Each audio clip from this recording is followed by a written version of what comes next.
Bem-vindo ao podcast Clube do Livro da Déia. Essa é uma gravação do bate-papo ao vivo que rola sempre nas datas pré-agendadas para cada leitura coletiva. Você pode verificar os temas, os livros e as datas para participar lá no site maratona.app. O link está na descrição. Mais informações sobre o tema de discussão também ficarão na descrição, ok? Lembrando que é uma gravação ao vivo, então estão presentes algumas interações do chat, assim como pausas de respiração e pequenos ruídos, tá? Espero que gostem da proposta e curtam esse novo projeto.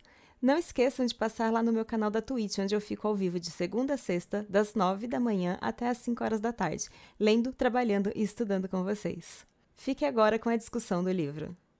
Boa noite. Boa noite, Kino. Boa noite, gente. A gente vai começar, só antes eu passar para quem talvez seja novo, tem gente que já participou das outras vezes, tem gente que eu vejo aqui é figurinha carimbada por qualquer coisa que eu leia, vocês são tudo, obrigada por estarem aqui hoje. Só avisando que esse nosso bate-papo de hoje, ele é um pouco mais, entre aspas, regrado, assim, porque como eu vou editar esse áudio depois e transformar num podcast, tem que sair bem bonitinho, ninguém sobrepondo a voz do outro, sabe? Do amiguinho, todo mundo falando junto, que aí depois fica ruim de escutar, né? Então, a gente vai seguir da seguinte forma. Eu vou. Eu e o Kino passamos mais ou menos assim, sabe? Alinhamos o que a gente tem em mente de conversar. Eu vou seguir o mesmo esquema do outro, né? Do outro encontro, que foi com o livro da Sabrina Fernandes, né? Se quiser mudar o mundo. Então eu vou cutucando e o Kino, que tem mais experiência, vai falando e a gente vai trocando aí, né? Tendo essa troca. Ao final de cada, digamos assim, momento que a gente tiver, porque às vezes a gente começa a falar do capítulo 1 e já emenda outro assunto, mas assim, quando a gente estiver meio que no fim assim de um assunto, vocês quiserem fazer perguntas, vocês podem fazer ou pelo chat, vocês podem ir comentando o tempo todo que a gente estiver falando no chat. Para quem não achou o chat, ele fica, se você tiver pelo celular, ele fica em cima, ele tem um balãozinho, você clica e vai aparecer o chat. Se você tiver no computador, é em cima do nome da salinha, que tem o balãozinho. E aí você acha o chat. Pode ir mandando lá, conversando com a gente. Tanto é até bom que vocês conversem, porque às vezes, né, isso ajuda a gente a engatar os assuntos. Então, podem ir falando. E aí, quando estiver finalizando o assunto, se alguém quiser falar, fazer a pergunta por voz ou colocar algum ponto, é só pedir no chat, tá? Aí fala assim, daí eu quero falar, daí eu falo, né? Fulano, pode falar, porque daí na hora que eu for editar, fica mais fácil de organizar e ficar bonitinho no áudio final, tá bom?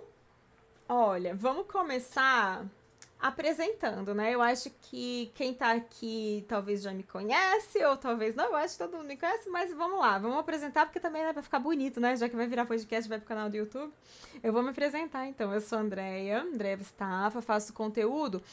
Eu fazia muito mais conteúdo literário e vim explorar, né, esse lado mais político da coisa, vim me politizar, mas assim, para esse ano que eu resolvi fazer isso um projeto, né? Então você me encontrava mais no meio literário até então, mas no meio literário eu tô aí desde 2008 fazendo conteúdo. Eu sou formada em letras. Eu sou mais acostumada a discutir as coisas de forma literária e não filosófica. E é isso, é o que vocês vão saber sobre mim hoje. Aí eu vou falar pro Kino falar um pouquinho quem é ele. Oi, gente. Eu sou o Kinoko, né? Meu nome na internet, mas eu me chamo Guilherme. Eu sou formado em História e mestrando em História também. E a Deia fez esse convite pra mim, pra apresentar essas leituras, ajudar nos comentários, mas eu não sou nenhum expert, não. Eu também tô aprendendo. Então, eu estudo marxismo, assim, desde 2018, não faz tanto tempo, mas já é um tempinho. E é isso, eu tô aqui pra ajudar, mas também tô aqui pra aprender. Todos nós estamos aqui para aprender e eu não quero ninguém com vergonha de fazer pergunta, tá? Sintam assim, ó, entendam que eu também estou aprendendo, como o Kino falou, ele também, apesar dele já ter, né, uma bagagem bem maior que a minha, por exemplo, e acredito que vocês devem se sentir também assim às vezes, não tenho vergonha de perguntar coisas que parecem banais, porque elas não são, tá? Eu mesmo, antes de entrar aqui no bate-papo, perguntei uma coisa pro Kino, super boba, e aí a gente acabou entrando num consenso que podia ser uma dúvida de muita gente. E não era tão boba assim. Mas eu me senti super boba de perguntar isso. Então, não tenham vergonha, tá, gente? Pode perguntar. A gente tá aqui hoje com esse, né, a gente vai falar sobre esse livro mais especificamente, né, como esse bate-papo faz parte de um clube de leitura, a gente não vem para discutir em si o marxismo, mesmo porque eu imagino, aí o que não pode me ajudar, que seja uma discussão para a eternidade, né? Quando a gente estuda marxismo, a gente começa, mas a gente nunca termina, né? Não existe alguém que sabe tudo e então por isso que eu falo que eu ainda tô aprendendo, e mesmo que se fosse daqui a 40 anos eu também ia estar aprendendo, porque são vários textos, são vários nichos, são várias coisas que vão mudando também, tipo opiniões que vão mudando, novos pontos de vista colocados, novas coisas vão acontecendo, novos meios de ser explorados vão sendo inventados, então assim, o estudo nunca acaba. E a Twitch tá aí para provar que os meios de exploração opa, estão mas entenderam, gente? Então não tenham vergonha. Se vocês encontrarem alguém falando assim, eu sei tudo de marxismo, corra pra longe desta pessoa, porque ninguém sabe tudo de nada, né? Quem sabe tudo pode ter certeza que é a pessoa que menos sabe, né? Eu vou até já começar pelo final, mas eu acho que eu vou pôr isso na introdução, porque às vezes o pessoal cai depois no áudio pra ouvir e acaba chamando a atenção. Que é o que o próprio Marx falou, né, Kino? Se você quiser comentar, se você gostou muito dessa Eu frase, gostei eu acho que você muito. pode comentar dela. Eu gostei muito, gente, porque eu cheguei no final do livro e eu descobri o seguinte, que Marx não concordava que o nome dele fosse dado para uma vertente política e teórica. Sabe, ele se irritava que usasse o termo marxista. Coitado do velho, né, gente? Porque a gente ficou usando. O velho não teve escolha, tadinho dele. É isso, aceita. Mas ele não concordava porque ele achava que não tinha, sabe, que era incoerente da parte dele, porque ele podia mudar de opinião a qualquer momento, né? Que não era como se a teoria dele fosse uma coisa engessada, né?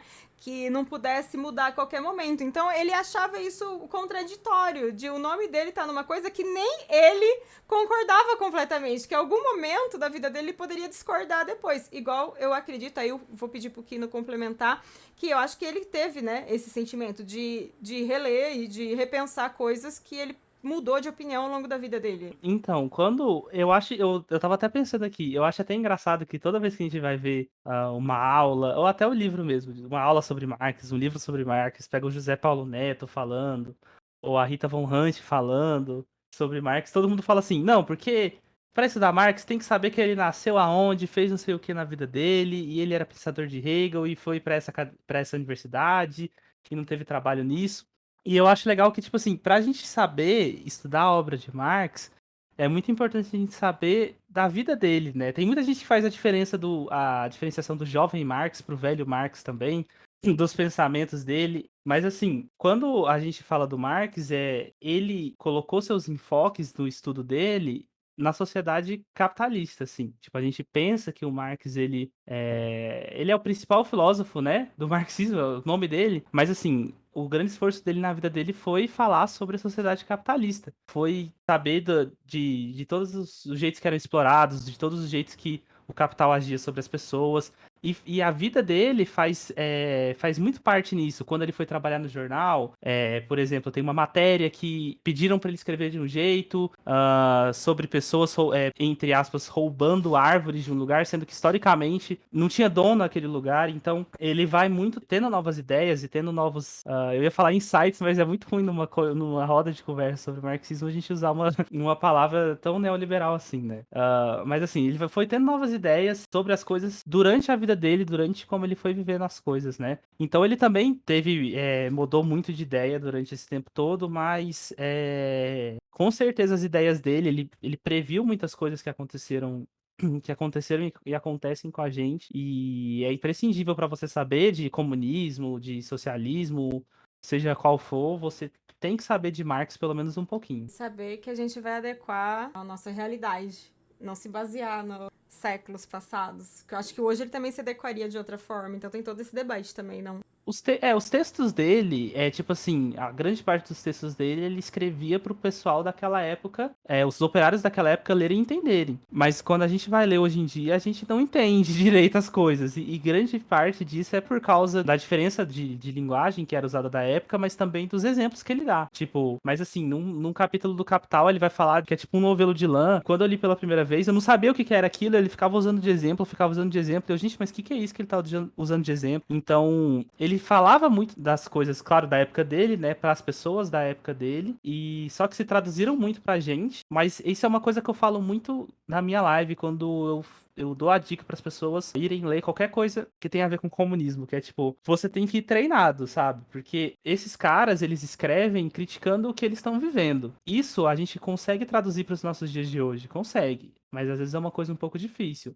Mas assim, o Marx, vários livros dele que ficaram famosos, às vezes eram cartas escritas pra um cara que ele não gostava no outro país, que ele queria fazer fofoca do cara, sabe? Falar, olha, o cara é tão burro, olha só o que ele escreveu, isso aqui tá certo. Pô, virou livro. O livro da Miséria da Filosofia, que é um livro que ele critica o Proudhon, que é um anarquista, né, da época.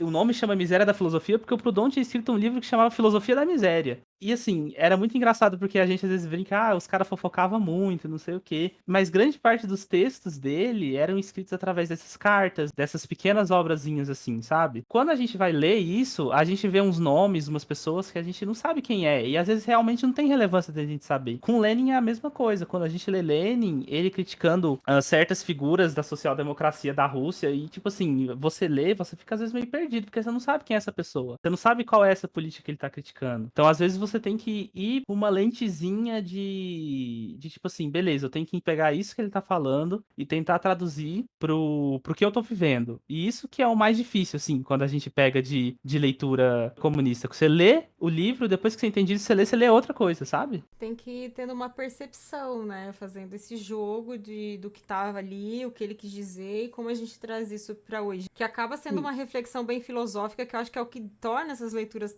mais difíceis. Sim, e ler Marx é muito difícil, sabe? Tipo, inclusive eu queria, já que aproveitar que tá no começo, e falar, gente, esse livro todo, eu achei. A Déia gostou muito dele, achou uma introdução.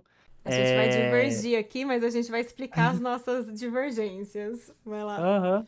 Mas assim, cara, eu olhei esse livro e falei, cara, isso aqui é uma introdução, mas é um trem muito difícil. Não é uma introdução que nem a gente tá acostumado, uma coisa fácil. Eu falei, pô, 80 páginas, eu vou ler isso aqui em 3 dias. Eu demorei um mês pra ler isso aqui, anotando tudo, vendo e revendo, não sei o quê. E eu descobri uma série da Rita Von Hunt, pra quem não conhece, que é uma criadora de conteúdo marxista também, que ela tem um especial Karl Marx, que ela meio que segue esse livro. Cada vídeo do especial é um capítulo desse livro. Então, para quem leu e teve alguma dificuldade, ou leu o capítulo e não sabe se entendeu direito, vai ver o vídeo dela que é impecável. Eu vou fazer isso, eu li um capítulo, vi o vídeo, li um capítulo, vi o vídeo. Mas só botando um asterisco, é muito legal a gente ter essa tecnologia de as pessoas explicarem pra gente o que tá escrito e a gente entender, facilitar a ajuda, mas assim, gente, é fundamental também a gente voltar e ler, e a gente ler o autor e a gente ter a nossa própria interpretação do que ele tá falando. É isso que, tipo, que cria nosso pensamento crítico, sabe? Porque se a gente só vê o vídeo, por exemplo, a gente fala, beleza, sei exatamente o que tá acontecendo. Mas se alguma pessoa te faz uma pergunta, ou você tenta escrever isso e diverge um pouquinho do que aquela pessoa que você viu o vídeo falou, você não consegue fazer. Você não consegue explicar. Você não consegue raciocinar. Então é sempre bom voltar. Por exemplo, a gente leu esse livro do Jorge Grespan.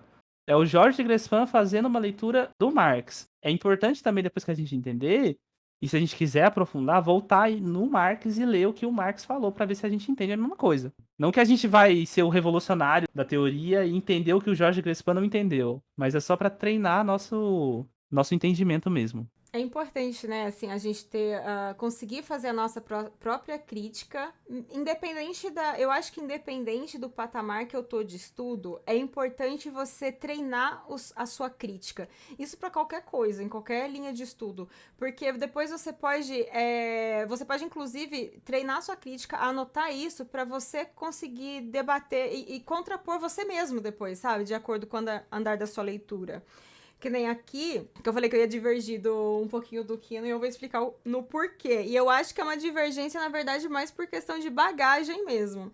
Como eu falei pra vocês, o Kino já estuda sobre Marx, marxismo, comunismo, já desde 2018. E eu, digamos assim, que de fato estudar, ler, pegar mesmo e ir pra um livro ler é recente.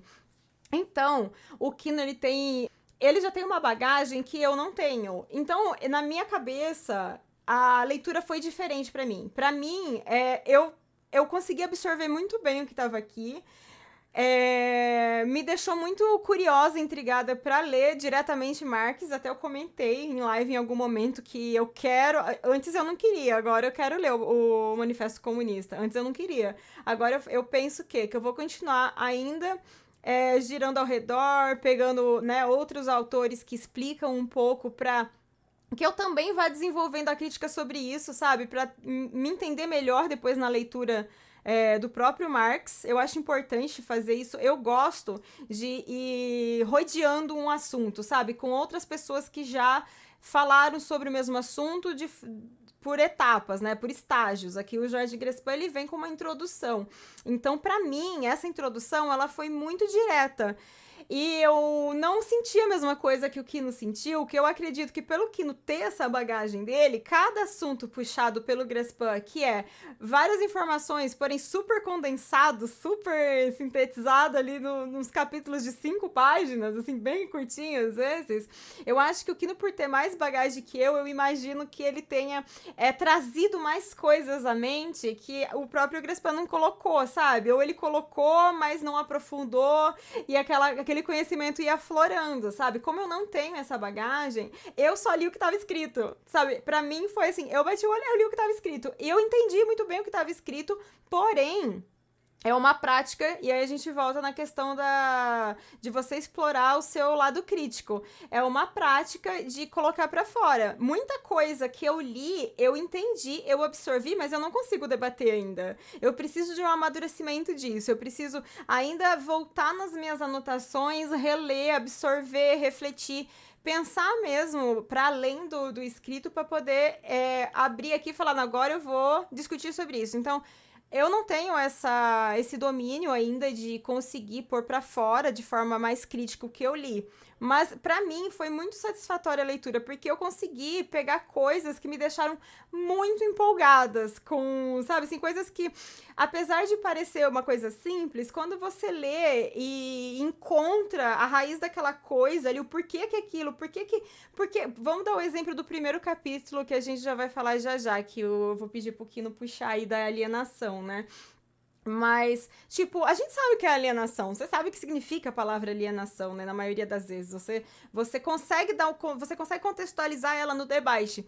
Mas quando você tá lendo ali e puxando o que é alienação para Marx, o que é alienação dentro do conceito marxista, é um pouco diferente, sabe? Apesar de você saber, você descobre que não sabe tanto assim, sabe? E para mim foram esses paralelos, sabe? Das coisas que eu ia lendo, o fetichismo, que aqui ele coloca para além da mercadoria. Também, nossa, foi assim, minha cabeça ficou. É uma coisa que eu sempre brinco em live. Quando eu faço esse tipo de leitura, parece que desentope uma veia do meu cérebro e parece que eu enxergo mais claramente uma coisa que antes fluía, mas parecia que meio obstruído, sabe?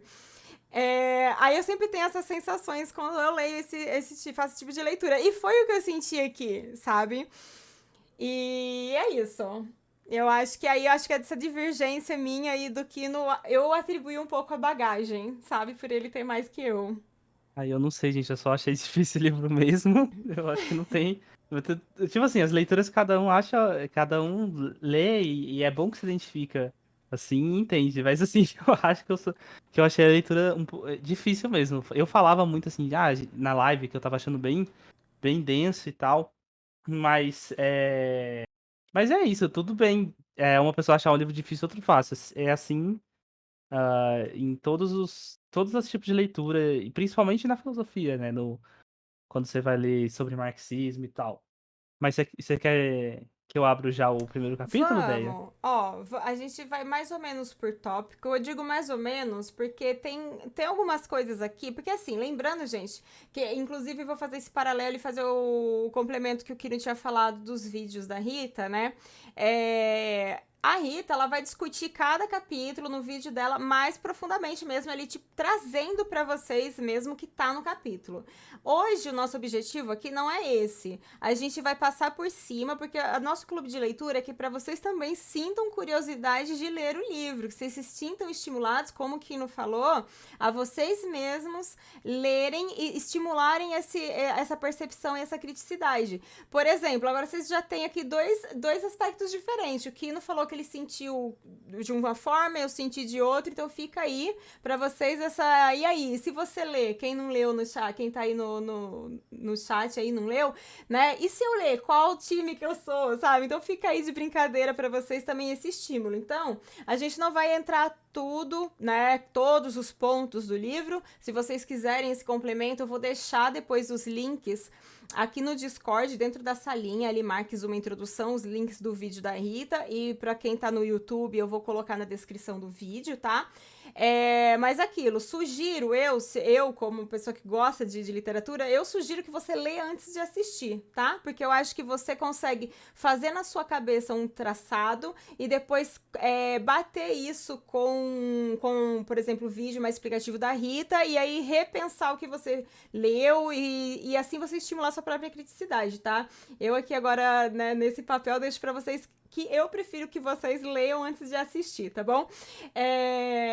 Mas é isso. Então a gente vai passar os pontos que a gente acha mais relevante. Eu tava conversando com o Kino antes de começar. Então são pontos que muita gente acha que, tenho vergonha de perguntar porque é uma coisa que é tão falada.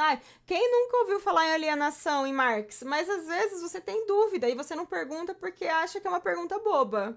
Então a gente vai passar esses pontos mais ou menos com vocês, lembrando que falem pelo chat, tá bom, gente? Para esse áudio depois ir pro podcast. Se vocês tiverem dúvidas, podem perguntar pelo chat, a gente vai estar lendo. Se vocês quiserem falar, vocês pedem para mim, pro Kino ali no chat, que a gente faz certinho o momento de cada um falar, tá bom? Então eu deixo o Kino começar com vocês falando um pouquinho de alienação. Que responsabilidade, mas vamos lá. Tipo, alienação é um termo que a gente tá muito acostumado, né? Inclusive, eu esperava ficar muito alienado com esse BBB, mas tá muito ruim. Mas quando o Marx fala de alienação, ele fala de um pouquinho diferente, né? Até quando ele vai falar de, sei lá, fetichismo e tal, são conceitos diferentes. A gente tem muito isso na filosofia, que uma palavra quer dizer uma coisa para um autor, outra coisa para outro. E a gente tem que sempre ficar atento a isso. Então, eu vou começar falando um pouco, pegando um pouco do que eu falei na outra discussão lá da Sabrina Fernandes, né? Que a gente estava falando de materialismo histórico dialético. Quando o Marx, ele começa a estudar a sociedade, né? Ele estuda pela ótica do materialismo histórico dialético. Que é a ótica porque eu brinco que você coloca um óculos assim e você vê tipo um mundo novo, um mundo diferente. E o que ele queria mesmo nos estudos dele, o Marx, né, era desmascarar as contradições do capitalismo. E assim, uma coisa que eu quero falar antes é que, tipo, a gente uma coisa que a gente vai mais falar aqui nesse bate-papo aqui, que o capitalismo é um sistema que ele vive das suas contradições. Então, tipo assim, tudo é contraditório no capitalismo e é normal pro capitalismo, sabe? Uma coisa, tipo, acontece e ela é o oposto da outra, mas é porque ela foi feita foi feito para ser assim, sabe? No capitalismo ele funciona desse jeito. As coisas são muito contraditórias. Então, tipo, a gente vai ver, pô, mas o trabalhador ele tá perdendo dinheiro e o cara tá ganhando lucro, é uma contradição, beleza. Existem bilhares e bilhares de contradições no capitalismo e ele vive dessas contradições. Então, quando a gente fala começar a falar de alienação aqui, né? Quando a gente fala no capitalismo também, a gente tem que voltar às vezes um pouco antes. Eu falei isso também um pouco lá no bate-papo da Sabrina Fernandes. Quando a gente passa do feudalismo e depois a gente tem uma revolução e a gente vai para o capitalismo, né? Revolução industrial e tudo mais, e Revolução Francesa principalmente. Mas a gente tem uma revolução, a gente tem uma mudança das coisas que estão acontecendo. Mudança no meio de vida, mudança socioeconômica e tal. No feudalismo, por exemplo, por que é importante falar disso? Porque no feudalismo, as relações eram entre o senhor feudal, que é tipo o rei, e o servo, que é que era um servo, que ele era ligado à terra do senhor feudal.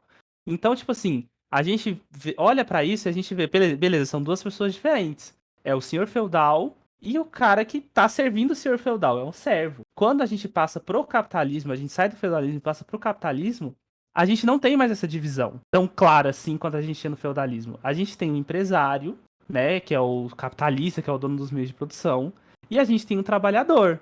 E o que separa esses caras? É o meio de produção. Mas a gente vai ver que durante a história é sempre vendida essa ideia que você, o trabalhador, ele pode sim ser um capitalista, vira e mexe, né? Então, assim, por causa disso, no capitalismo, a gente não vê essa diferença entre tão clara assim entre trabalhador e o capitalista, né?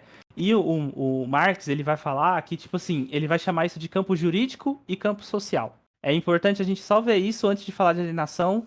E não vai ser uma aula, não, gente. Se quiserem falar, vocês podem falar. Porque a gente pega o campo jurídico, é a lei. Tipo, aquele rolê que os advogados falam aqui, sobre a lei todo mundo é igual, não sei o que lá. Pela lei, eu sou igual ao Jeff Bezos, assim, mais ou menos, mas assim, a gente é Igualzinho. igual. Tipo, pela Eu sou lei, praticamente a Jeff Bezos. se a gente cometer um crime, a gente vai ser julgado, a gente vai ser preso, e a gente tem, entre aspas, os mesmos direitos pela lei, nós dois podemos votar. Tipo assim, juridicamente, eu e o Jeff Bezos somos a mesma pessoa. Somos todos iguais perante a lei. Só que no campo social, a gente é muito diferente. O cara é dono da Amazon. Na real, ele pode fazer muito mais coisa que eu posso fazer. Ele pode fazer o que ele quiser. E eu tenho que passar por um monte de teste, de prova, de não sei o que, pra querer fazer alguma coisa que eu quero. Existe essa diferença, entende? Eu e o Jeff Bezos, no campo jurídico, somos a mesma pessoa. Mas no campo social, nós somos pessoas totalmente diferentes. E o capitalismo, ele esconde o social, ele esconde esse campo social. Ele fala, tipo assim, não, gente, vocês são a mesma pessoa, porque pela lei, vocês são a mesma coisa. E a alienação, ela passa por isso. Ela, ela ajuda a esconder quem a pessoa é. Deixa eu explicar. Porque, por exemplo, perante a lei, todo mundo é igual. Todo mundo tem uma propriedade, né? Pela lei, todo mundo tem uma propriedade. Os que não têm, têm a sua força de trabalho, que também é uma propriedade. E quem só tem a sua força de trabalho, vende essa força de trabalho. Aí, tipo assim, como todo mundo tem propriedade, todo mundo é igual. E essas pessoas que vendem suas forças de trabalho são os trabalhadores. E a pessoa, ela vende sua força de trabalho, tipo, ela vai lá, trabalha, e ela, como ela se vendeu, ela se transformou numa mercadoria. E aí, depois que ela se vendeu, ela recebe o dinheiro, né? Ela produziu um produto e ela recebe um dinheiro. É complicado, mas vai ficar mais fácil. Ela produziu alguma coisa e ela recebeu o dinheiro por aquilo que ela produziu. Ela vai no mercado e compra outra coisa. Quando ela faz isso, ela cria uma falsa sensação de igualdade jurídica entre as classes. Por causa do dinheiro, meio que mascarou que ela está comprando o que ela produziu. Para a pessoa, muitas vezes, quem produziu foi a fábrica, mas quem produziu, na verdade, foi a pessoa. Então, o processo de alienação, ele é justamente isso. A pessoa não se reconhecer ela mesma no processo de produção. Porque a gente sempre fala, o trabalhador, ele tudo produz, então a ele tudo pertence.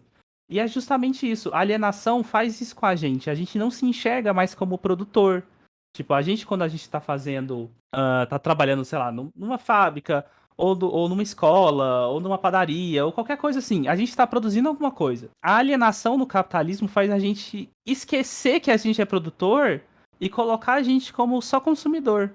E isso faz a gente não saber quem a gente é e por causa disso a gente não luta pelo que a gente tem, porque é o nosso direito. Porque sem a gente não ia ter ninguém produzindo nada, sem a gente trabalhando, sabe? As máquinas não iam produzir sozinhas. E se elas produzissem, alguém ia precisar consertar. Eu quero fazer um comentário, eu quero que o Kino julgue o meu comentário, porque eu sempre levo tudo pra... Eu gosto de me colocar, sabe? Assim, tipo, eu acho que é muito bom da gente entender quando a gente se coloca, né? Então, assim, uma coisa que eu escuto muito, eu como streamer da Twitch, né? E aí eu pego e falo assim, mas eu tô vendendo aqui, né? Eu tô aqui na Twitch pondo a minha força de trabalho aqui e tô tirando uma parcela muito pequena disso daqui e tudo tá ficando, né, pra Twitch. Uma parcela muito grande tá ficando pra Twitch.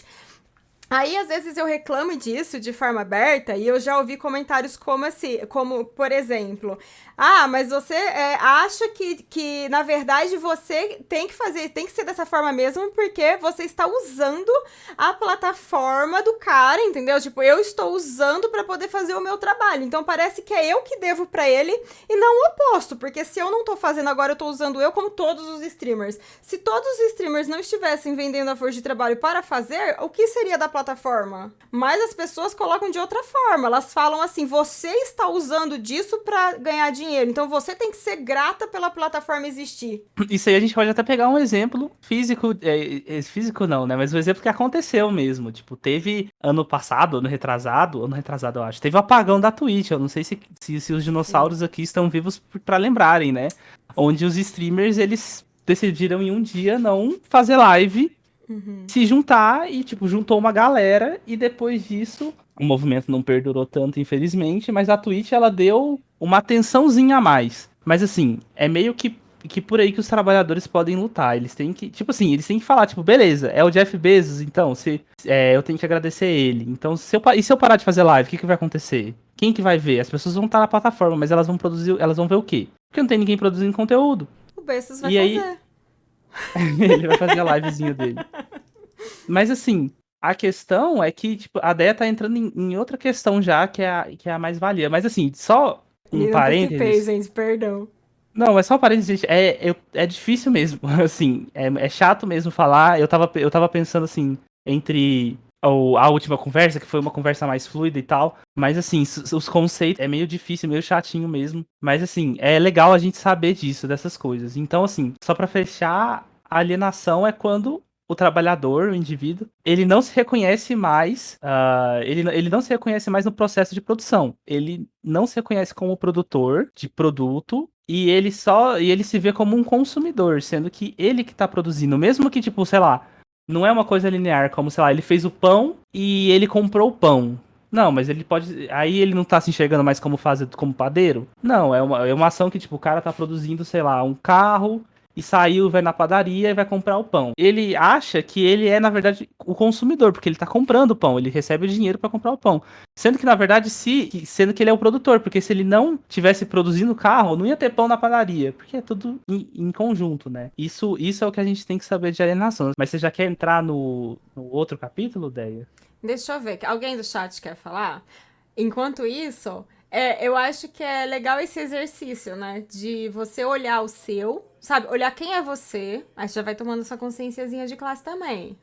Vai olhando o seu, quem é você, o que você produz e vai vendo a relevância disso. Porque, que nem o Kino falou, tipo, às vezes a gente não associa. E eu tô falando porque eu sei que tem gente assim. Já conversei com gente assim. Às vezes é o que eu vou falar de novo. Parece óbvio, porque a gente vive dentro de, entre aspas, uma bolha. A gente já tem conhecimento disso. Mas fora da nossa bolha, gente, muita gente não consegue fazer essa relação, sabe? Não, mas aí é tipo, a pessoa vai literalmente, sabe? Eu produzi o carro, eu não produzi o pão, então não tem ligação, sabe? Enquanto, gente, é toda uma produção, tudo é interligado. Alguém tá produzindo para outro consumir, mas aquele que consumiu também tem a sua parcela de contribuição para outro produto que também será consumido. Então você o tempo todo está vendendo a sua força de trabalho e também está consumindo, né? E não tem como desvincular completamente. Exatamente isso. Acho que no chat ninguém falou nada, então vamos seguir. Vamos seguir. O que você acha que a gente pode ligar agora? Uai, você tava falando desse rolê da Twitch, de você tá ganhando uma parcela muito pequena.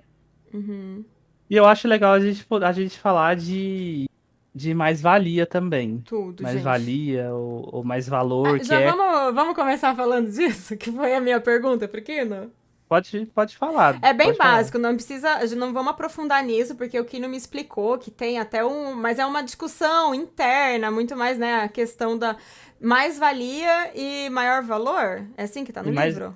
Mais mais valor, né? valia e mais valor. Mais valia e mais valor. Eu perguntei pro Kino se era a mesma coisa, porque como eu escuto muito o pessoal falando mais valia, quando eu cheguei no livro e li mais valor, eu fiquei um pouco confusa se era a mesma coisa ou não. Porque às vezes, né, quando a gente tá falando de coisas mais teóricas, às vezes é uma letra que muda o sentido da coisa, né? E aí o Kino falou pra mim, aí eu vou deixar pro Kino, né? Porque é ele que me respondeu, eu vou deixar ele falar. Mas é. Mas é a mesma. Mais valia, mais valor é como se fosse sinônimo. Eu sei que tem uma galera, uma galera falando que às vezes o certo é falar mais valor, mas é tipo assim, é uma coisa de uma galera que estuda Marx assim tão aprofundado, sabe? E eu acho que pra gente aqui é tipo sinônimo, sabe?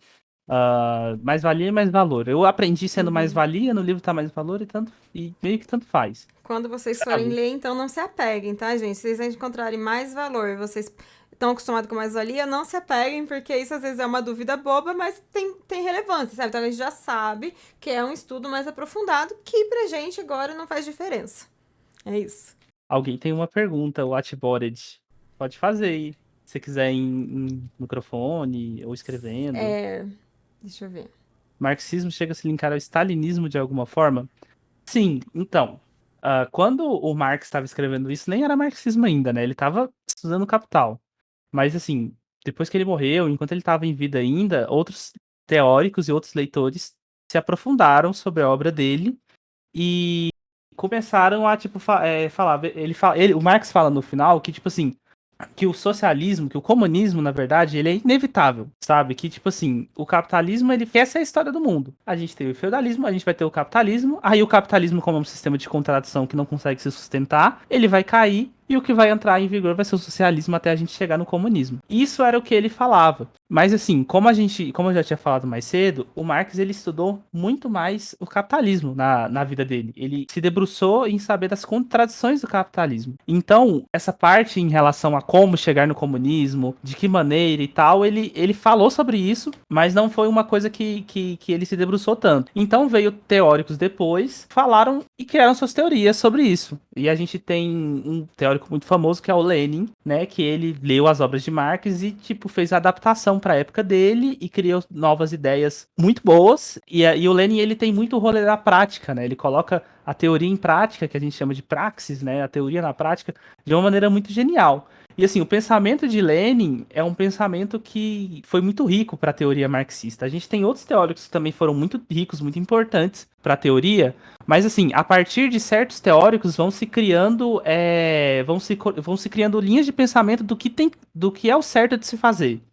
Por exemplo, o marxismo-leninismo, né? Porque o que o Lenin fez, que o Lenin pegou a obra de Marx e leu a obra de Marx. E daí gerou o pensamento marxismo-leninismo, que é a interpretação do Lenin sobre Marx. E foi assim que aconteceu a Revolução Russa, pelo pensamento do marxismo-leninismo, né? E quando a gente fala de stalinismo, é um termo que, assim, não é consenso. Porque stalinismo é o que, algumas pessoas chamam do que aconteceu na União Soviética, né? Que quando o Stalin estava no poder.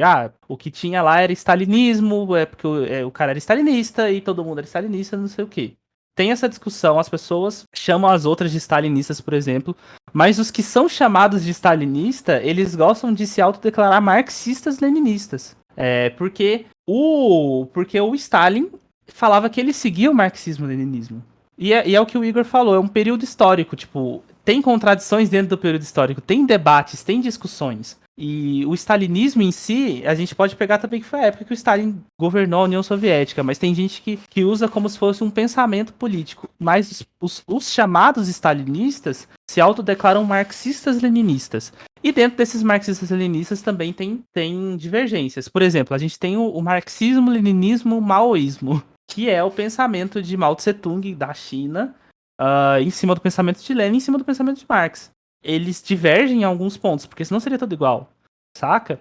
E tem outras correntes, que a gente viu isso mais na outra discussão sobre o livro da Sabrina, mas tem outras correntes que englobam o marxismo. O marxismo ele é um pensamento que a gente pega, ele é a base para muitos outros pensamentos. Então, assim, a relação do marxismo com o marxismo-leninismo, com o ecossocialismo, com o maoísmo, ela é intrínseco, é fundamental, sabe? Porque sem o Marx não teria nenhuma desses outros pensamentos. Perfeito. Deu pra esclarecer, Watt? Enquanto o Tá Watt tá digitando. digitando, eu vou só complementar porque a Gilbela comentou ali, né, sobre mais-valia.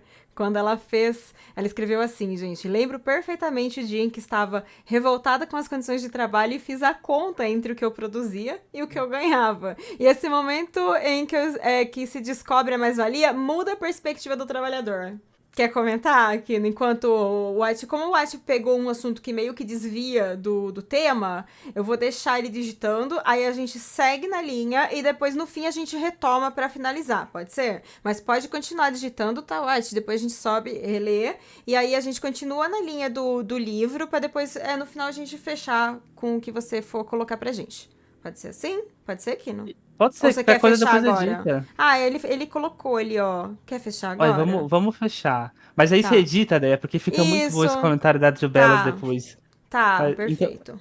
então pode-se dizer que o marxismo é uma pedra bruta que foi lapidada para outras vertentes de pensamento. É, mais ou menos isso, porque não é uma pedra bruta, porque já é um rolê que já é bem estudado e que já é bem lapidado, né? Usando esse termo que você usou. Mas assim, ele é base para as outras linhas de pensamento. Se você tem uma linha de pensamento socialista, usaram Marx como base.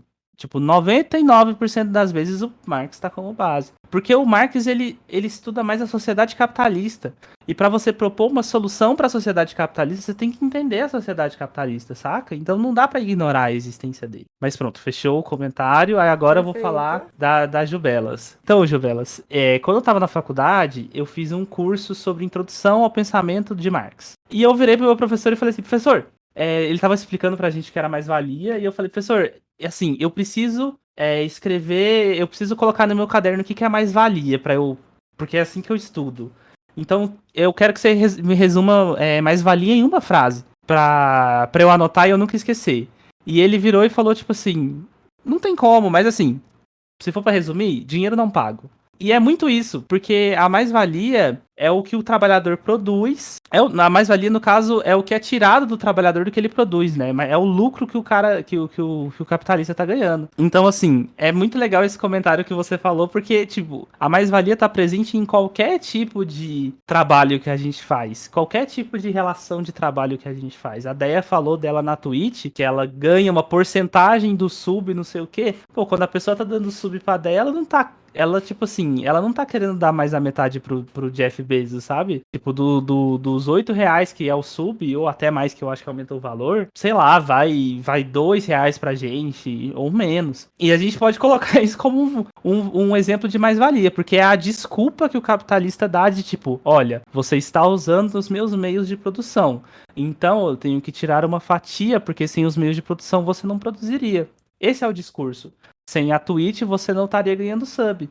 Só que sem a ideia não estaria ganhando sub de qualquer jeito. E sem o Ouviu, Jeff trabalhador. Bezos? Desculpa. E sem o trabalhador também não estaria produzindo nada. Então, assim, mas para quem não entendeu, é como se você trabalhasse 8 horas por dia. Só que durante esse trabalho de 8 horas por dia, você trabalha na terceira hora que você trabalhou, você já trabalhou o suficiente para você ganhar o salário desse dia. E as outras 5 horas que você trabalha, você tá trabalhando de graça. Que no caso, o produto que você tá indo, o dinheiro que você tá produzindo, a mercadoria que você tá produzindo, o dinheiro que você tá gerando, tá indo pro chefe da empresa, pro capitalista, sabe? É bem essa dinâmica assim. Você pode encaixar isso em qualquer coisa, mas simplificando, mais-valia é dinheiro não pago, salário não pago. E aí a parte que você trabalhou, você recebe, uma parte já cobre o custo ali, o resto é lucro, né? A maior parte de todo o trabalho que a gente faz é lucro. E aí, tipo assim, eu já vou colocar uma coisa aqui, porque aí as pessoas falam, poxa, mas sempre lembrando que quando a gente fala disso, quando a gente fala de capitalistas, a gente fala de grandes empresários e tal, por isso que a gente sempre usa o nome do Jeff Bezos, né, como exemplo. Mas se você vê, por exemplo, tipo, uma mecânica menor da minha cidade, ou uma papelaria de não sei o que, tipo, preciso sobreviver e tal. Aí a questão é o seguinte, o capitalista, ele sabe que ele tá te explorando, ele sabe da mais-valia. E se você, sei lá, tiver uma lojinha e você não quiser aplicar mais-valia em cima do trabalhador e você quiser ser justo com o trabalhador, não tem como, porque independente da caridade ou do tanto que o dono da empresa é bonzinho, o capitalista ele só funciona dessa maneira. Todo o trabalho que você faz, você nunca vai ser pago 100% pelo trabalho que você faz. Você trabalha e você não recebe por ele. É uma contradição que existe no capitalismo. Mais uma. E o sistema impõe isso. Então não interessa se pro. Tipo assim, não interessa se o dono da empresa é bonzinho. Se ele não aplicar mais valia em cima de você, a empresa dele fecha. porque é assim que funciona o sistema. Então, assim, para você não aplicar mais-valia na pessoa, você tem que estar em outro sistema. E essa que é a parada. A gente tem que ir para outro E sistema. eu vou fazer um comentário, talvez bruto e talvez o que não precise lapidar pra chegar no que eu quero dizer, talvez, vamos ver. Porque muitas vezes a gente pensa assim, ah, mas coitado então desse cara da mecânica, ele tá fazendo isso porque ele precisa se manter. Ele tá num patamar ali de trabalho também, né, que existem várias classificações, né, dentro dessa... Desculpa, me fugiu a palavra. Dentro dessa... Das classes? Isso. Isso, né? Porque, tipo, a gente não tem como comparar o dono da mecânica com o Jeff Bezos, né? Mas a gente, pelo meu entendimento, isso deriva de uma historicidade, né? De um momento ali onde, peraí, mas quem que disse, ah, você tem muito, você vai ter isso aqui, você não vai ter nada e você só vai caber vender a sua força de trabalho. E pelo pouco que eu li ali, isso vem ali do feudalismo, ou talvez antes, onde simplesmente algumas pessoas demarcavam terras e falava, agora isso aqui é meu. Então, aquele negócio da lenha, né? Acho que a gente comentou, não sei se foi aqui ou se eu comentei isso mais cedo, que Aqui. antes a lenha era de todo mundo, pegava a madeira lá e de repente alguém colocou uma cerca e disse, agora é crime pegar a lenha daqui. Então, o Marx, ele diz assim, o que a gente pensa é que sempre, tipo, a sociedade é dividida em classes sociais, né? Tem a classe dos capitalistas e a classe dos trabalhadores. E essas classes sempre vão estar em luta, em todos os momentos da história, só vai mudar mais ou menos a dinâmica. É mais ou menos assim que acontece. Mas no capítulo 3 ou no capítulo 3 não, no Capital volume 3 o Marx ele escreve um capítulo que chama As Classes Sociais, as demais classes sociais. Então, tipo assim, existe sim, claro que existe uma diferença entre o pequeno burguês, do capitalista, não sei o quê. Eu não sei exatamente, tipo, ó, gente, quando você produz isso aqui, você é capitalista. Quando você produz isso aqui, você é pequeno burguês. Eu não sei fazer, eu não tenho conhecimento sobre isso, mas eu falei isso aqui pra gente ter essa noção que existe essa divisão, que, tipo assim, não é simplesmente o que trabalha e o que tem a empresa, né? Existem níveis aí que eu não vou conseguir falar pra vocês aqui, porque que nem eu disse pra vocês, eu também tô aprendendo, né? Mas Não, o e que a também Deia. porque é uma pesquisa específica, né? A gente tá, que nem assim, não é uma coisa, a gente vai abordar de forma global aqui nessa pequena introdução, mas que nem o Kino fala, ele não sei te dizer isso porque é uma pesquisa mais para que vai aprofundar isso mesmo, né? E aí eu volto ao ninguém consegue estudar tudo ao mesmo tempo, né? Então, mas isso assim, é até mais com conhecimento mais básico, sabe? Só que, Uhum, tipo assim, no marxismo, não digo básico, eu digo fundamental, não, mas no marxismo uhum, tudo é fundamental e não tem como ler tudo de uma vez. Então a gente uhum. vai indo aos pouquinhos, da maneira que a gente consegue, da maneira que a gente tem tempo pra ler e fazer. O importante é sempre continuar estudando. Mas é uma Uhum. divisão um pouco confusa surgindo. E também faz parte do capitalismo confundir essa visão pra gente. Por exemplo, a gente pode pegar os Ubers, por exemplo. O discurso da Uber para os trabalhadores é que eles são donos do seu meio de produção, que sei lá, é o carro, sabe?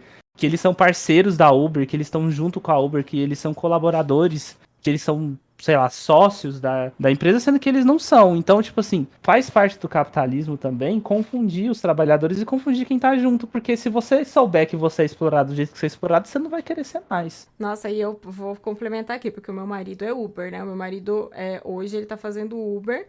E às vezes conversando com outras pessoas, com outros Ubers, tem muito essa percepção de parceria, sabe? Enquanto o Júnior, que já né, tá comigo aqui, já me vê falando desses assuntos, percebe o quanto, na verdade, não tem parceria nenhuma, gente. É uma exploração, tal qual os meus relatos da Twitch, cabe a Uber também. Acho que é tudo aí entra nesse sistema de que a gente chama de uberização, né?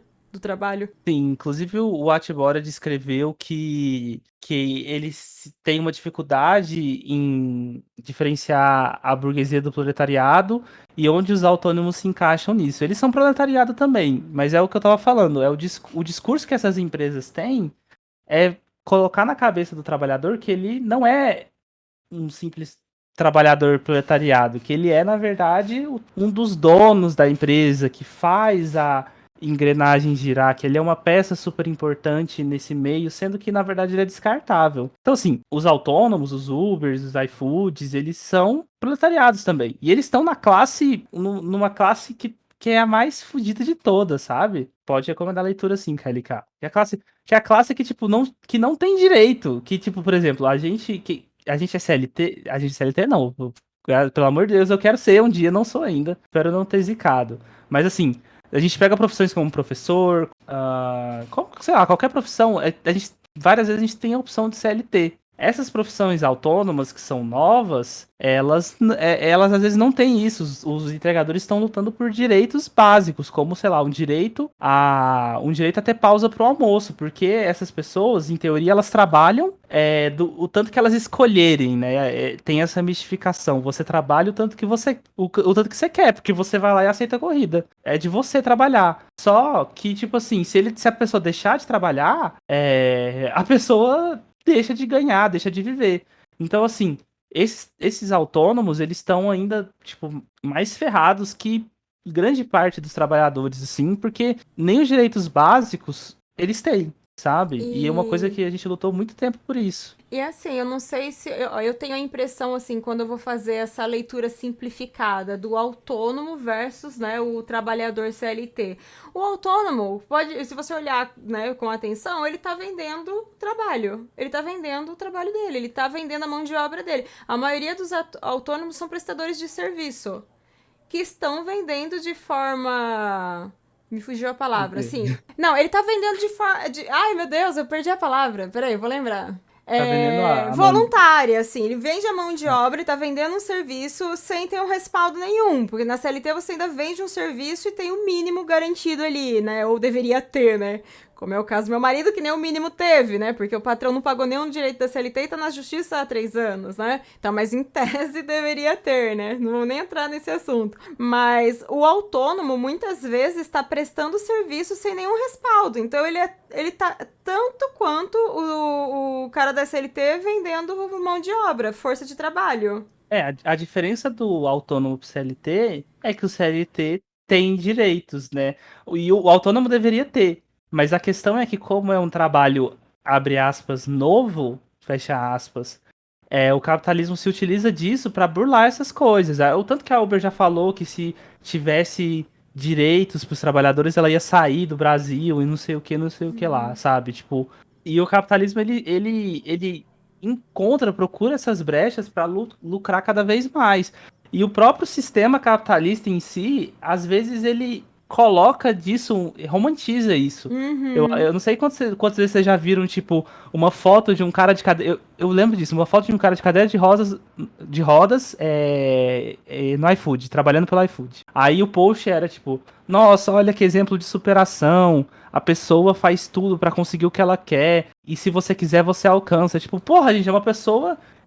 Tá tendo que andar de cadeira de rodas pra um restaurante, pra um prédio, no calor, sem direito nenhum, sem banheiro, sem alimentação, sem dinheiro. Que bonito que tem isso, sabe? Onde que isso é bonito em Uhum. algum lugar? E o capitalismo romantiza isso pra lucrar em cima disso ainda. E aí, romantizando, você se vê de outra forma. Então, você é o seu próprio chefe, né? Essa conversa tão. Nossa, quem nunca ouviu isso? Seja o seu próprio chefe. Aí te passa essa sensação de que você comanda os seus horários, você pode fazer do seu jeito. Quando na verdade isso só acarreta mais trabalho pra você, porque você nunca para, porque você sabe, fica naquela coisa, só depende de mim, quando na verdade não é nada disso, não depende só de você, você tá sendo É, manipulado. o capitalismo tende a individualizar muito essas coisas, essas relações, justamente para lucrar. Esse discurso de trabalho enquanto eles dormem, de meritocracia maluca, é o que mais tem. E, tipo assim, é uma das armas do capitalismo para fazer a pessoa trabalhar. Tipo, simples, é isso. Porque se você é seu próprio chefe, se você trabalha quando você quer, quanto mais você trabalhar, mais você vai ganhar dinheiro. E tipo assim, às vezes essa relação não é tão linear assim quanto parece. Quando você trabalha, às vezes, saindo um pouco do assunto dos autônomos, né? Vamos falar um pouco sobre, sei lá, você tá trabalhando num lugar, em uma empresa. Eu tenho a brincadeira lá na live que eu falo, ó, gente, se o salário é mínimo, o trabalho é mínimo também. Então, tipo assim, a pessoa sempre chega e fala, nossa, eu vou me esforçar porque o chefe vai me ver e eu vou ganhar um aumento e vai ser legal, e quanto mais eu trabalhar, mais eu vou receber e mais eu vou aprender e não sei o que, não sei o que. A única coisa que você ganha a mais se você trabalhar é ansiedade. Porque dinheiro você vai ganhar do mesmo jeito no final do mês, quando você na maioria dos empregos, né? Então, o discurso que o capitalismo tem de fazer com que você trabalhe mais, com que você se esforce mais para você subir na vida, você não vai subir na vida, porque o seu salário vai ser esse. E para você ter aquelas histórias de superação, ou você tem que ser uma pessoa super sortuda, ou é uma história de superação fake, ou parabéns, você faz parte do 1% da sociedade que realmente conseguiu ascensão de classe. É uma manutenção ideológica, né? Tipo, o tempo todo o sistema mantendo você nessa ideologia do meritocrática. Sim. É isso, gente. Já estão revoltados bastante? Já tá todo. Pode dar ordem aqui já? Bora, que não pode falar. Mas o marxismo é assim, quando a gente estuda um negocinho e ele vai se desdobrando, sabe? E a gente vai vendo o respaldo disso na nossa vida. Eu tava até pensando, pô, a gente vai começar a conversar sobre os capítulos e tal, e a gente não vai conseguir falar tudo, porque a gente vai se identificar e vai começar a querer falar, e como é que é aqui, quando recebi o primeiro salário. Então, quando a gente estuda o marxismo, eu gosto por causa disso, porque eu vejo as coisas que acontecem no dia a dia. Assim eu falo, pô, isso que tá escrito aqui aconteceu comigo não sei aonde, tá acontecendo com não sei quem, sabe? Eu acho isso muito legal. É muito gostoso, né? Você começar a estudar uma coisa teórica, assim, e daqui a pouco começar a se identificar, se entender, né? É o que eu falei antes, parece que vai abrindo assim veias entupidas do seu cérebro. Você falando, gente, como eu nunca percebi isso? Ah, quem que comentou aquela hora ali falou assim, na hora que eu percebi o quanto que eu trabalhava, pelo quanto que eu recebia, acho que foi a Jubelas que falou ali em cima, né? E ela descobriu a mais-valia e mudou totalmente a perspectiva de trabalho, muda a tua vida. Quando você descobre, quando você consegue fazer a ponte entre uma dessas teorias e a tua vida, já era, gente, já foi iniciada. E você só cada vez você quer mais porque você começa a se identificar, né? No caso dessa leitura marxista é triste, né? Porque você fala, É caralho, triste. eu tô fudido assim. A depressão Não... vem junto, né? Mas assim, só voltando um pouco, que eu acho muito interessante falar, o Atborad colocou o seguinte: nossa, lembrei da romantização da Karen Bakini sobre os empregos.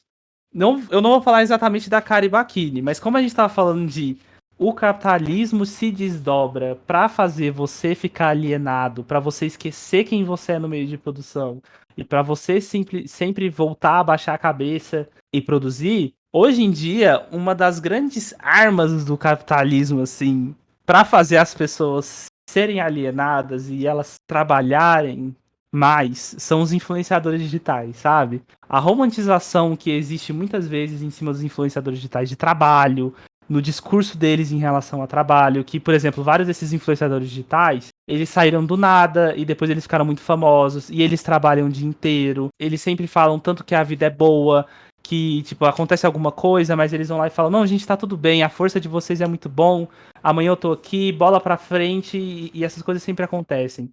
E no outro dia vai estar tudo bem.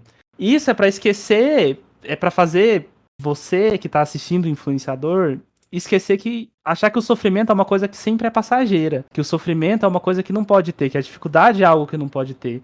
Muitos desses influenciadores sempre tem, tipo, o rolê da superação e tal. E os influenciadores, eles fazem esse papel, muitas vezes, né, de fazer com que você esqueça que você tá vivendo na realidade que você tá vivendo. E porque você muitas vezes quer ser esse influenciador. E como é que você vira esse influenciador? Seguindo os passos dele. E quais os passos que ele fala que ele deu? Que ele trabalhou muito, surgiu do nada e tá lá. E isso é quase impossível. Eu tô falando isso porque eu tô produzindo um vídeo pro meu canal, no momento jabá, eu nem sei se pode, mas que fala sobre Claro.